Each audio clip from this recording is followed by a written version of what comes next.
अपना काम करते रहे। उतबा बोला जवाब नहीं दिया, अबू लहब बोला जवाब नहीं दिया, कैसरो किसरा बोले जवाब नहीं दिया। मोहम्मद रसूलुल्लाह ने हमको सिखाया है, हमने दुनिया के दिलों को फतेह करना है। अरे गहरे नत्थू कह रहा हूं कि हम कोई ना पहले परवाह करते थे ना आज परवाह करने के लिए तैयार हैं।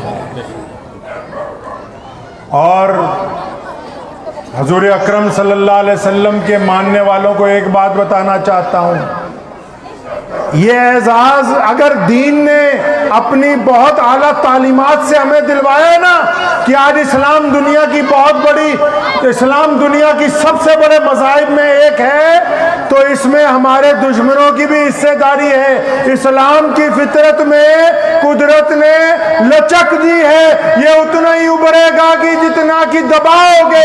इस्लाम की फितरत में है, जहां जहां इस्लाम के खिलाफ प्रचार होगा, जहां इस्लाम को बुरा कहा जाएगा, जहां इस्लाम के मानने वालों पर जुल्म होगा, उसी जमीन से इस्लाम के ताकतवर दरख्त उगेंगे ताकि इस्लाम अपनी सच्चाई की बुनियाद पर दुनिया के अंदर कायम है। तो मैं ज्यादा बातें नहीं करूंगा, बस इतना कहना चाहता हूं कि हमें अमल करना है रसूलुल्लाह सल्लल्लाहु अलैहि वसल्लम के मुताबिक। कुरान को दुनिया की कोई ताकत मिटा नहीं सकती, और कुरान पाक सिर्फ इस मुल्क के लिए नहीं है, दुनिया के जितने मुल्क हैं, जितनी रंग के लोग हैं, जितनी नस्लें हैं, जितनी जुबानें हैं, हर एक रंग और नस्ल के लोग, थोड़े हो या ज्यादा, वो मोहम्मदुर रसूलुल्लाह के गुलाम हैं। कोई परवाह नहीं, ऐसे अगर 1 लाख भी अगर इकट्ठे होकर आ जाए तो रसूलुल्लाह के दीन का एक बाल भी का नहीं कर सकते। हम इस्लाम को मानने वाले, मोहम्मद रसूलुल्लाह को मानने वाले, हमारे इफ्कार के नजदीक दुश्मन नहीं पहुंच सकता। एक छोटा सा किस्सा सुनाता हूं, फिर बात खत्म करता हूं। मैं दिल्ली गया, अभी मेरी खाला का इंतकाल हो गया था, मेरे वालिद साहब की चचाजाद बहन थी, तो मेरे साथ कुछ गैर मुस्लिम लोग भी थे। तो जहां उनको दफनाया तो वहां जो मेरे चचा रहते हैं, उन्होंने हमें हमारी दादी की कब्र दिखाई, तो साथ में कहने लगे, बेटा ये साथ वाला सरधावा मैंने अपने लिए रखा है, बाकायदा बोर्ड लगा हुआ उनके नाम का, बंदा जिंदा है अभी।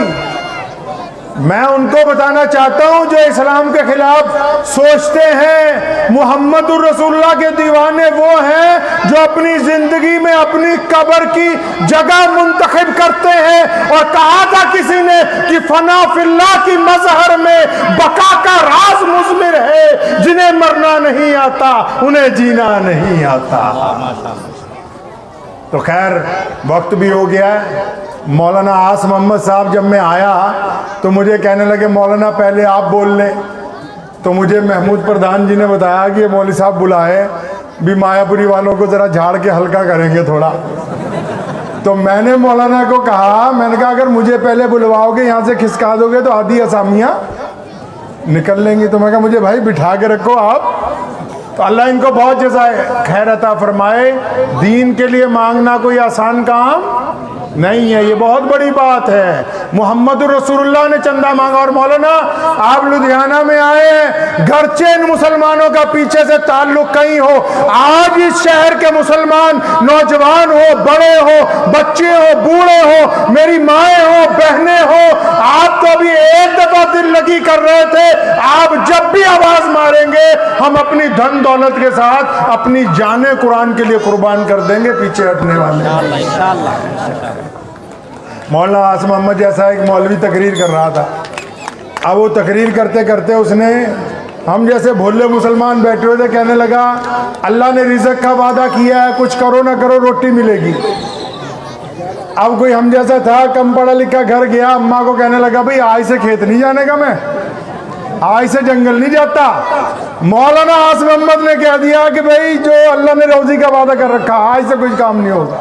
माँ ने बड़ी उसको समझाया कि तू मौलवी साहब का मसला जो है उन्होंने कह तो दिया, लेकिन बेटा काम करेंगे तो कमाएंगे तो खाएंगे। कहता काम तो दूर की बात, मैं तो लुकमा भी उठा के मुंह में नहीं डालने का। अल्लाह ताला का वादा है कि जो रिज़्क़ है मिलना ही मिलना है। अब माँ ने बड़ी मिन्नत की, बेटा कौरमा बनाया, बिरयानी बनाई, खा ले। कहता ना मैं तो नहीं खाता। घर से निकल गया, जंगल चला गया। खेत में अपने।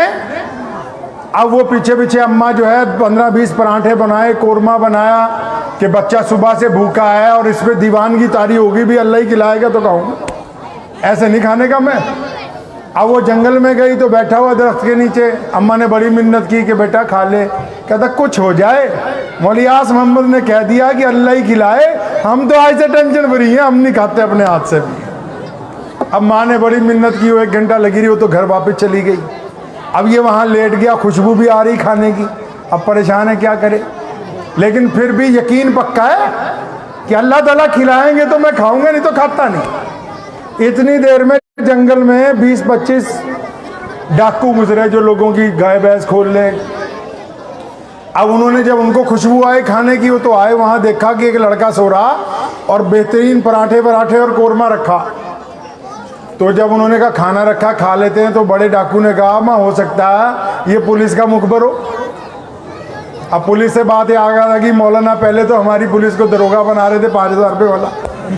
अब वो जब नाराज होने लगे तो राहत इंदौरी ने कहा था ना कि सरकार चोर है, तो उस वक्त इमरजेंसी लगी हुई थी, तो पुलिस ने उन्हें पकड़ लिया। तो राहत इंदौरी साहब ने कहा जी मैंने ये थोड़ी कहा कि हमारी सरकार चोर है, मैंने यही कहा सरकार चोर है। कहने लगा अच्छा हमें बेवकूफ़ बना रहा, हमें ना पता कौन सी सरकार चोर है। तो खैर अब वो बड़ा डाकू समझा कि ये पुलिस वालों ने कोई जुगाड़ फिट कर रखा, कोई नशे की चीज़ है, हमें खिला के बेहोश हो जाएंगे तो पकड़े जाएंगे। अब लड़के को उठाया, पूछा कौन है भाई? कहता हाँ जी मैं इसी खेत का मालिक हूँ। ये खाना किसका? कहता मेरी माँ रख गई। वो डाकू कहने लगे नहीं नहीं झूठ बोल रहा है, कह रहे इसमें जरूर नशा मिला रखा। अब वो कह रहा जी नहीं मेरी माँ रख गई। कहते ना नशा मिला हुआ इसमें। कहता नहीं जी अम्मा रख गया। और डाकुओं को, बड़े डाकू ने कहा, कहता इसको उल्टा लटकाओ, बजाओ छतरोल अच्छी तरह इसे। अब उन्होंने उल्टा लटका के खूब छतरोल बजाया। अब फिर कह रहे अच्छा बेटा वैसा कर, पहले तू खाएगा तो हम खाएंगे। अब वो मान नहीं रहा, पीछे से रैपट पड़ रहे फटाफट। अब इतनी पिटाई हुई कि मजबूरन खाना पड़ गया। अब वो डाकू ने कहा भी नशा तो नहीं, डाकू ने भी खा लिया। अब अगले जुमे को फिर मौलवी यास मोहम्मद की तकरीर सुनने पहुंच गया। अब जैसे ही इन्होंने कहा भी पिछले जुमे तुम्हें बताया था ना कि जब अल्लाह ताला खिलाना चाहे वो खुद ही खिलाए, बंदा कुछ भी ना करे तो रिज़्क़ का वादा अल्लाह का है। वो बीच में से उठ के खड़ा हो गया, कहता मौलवी साहब खड़ जो।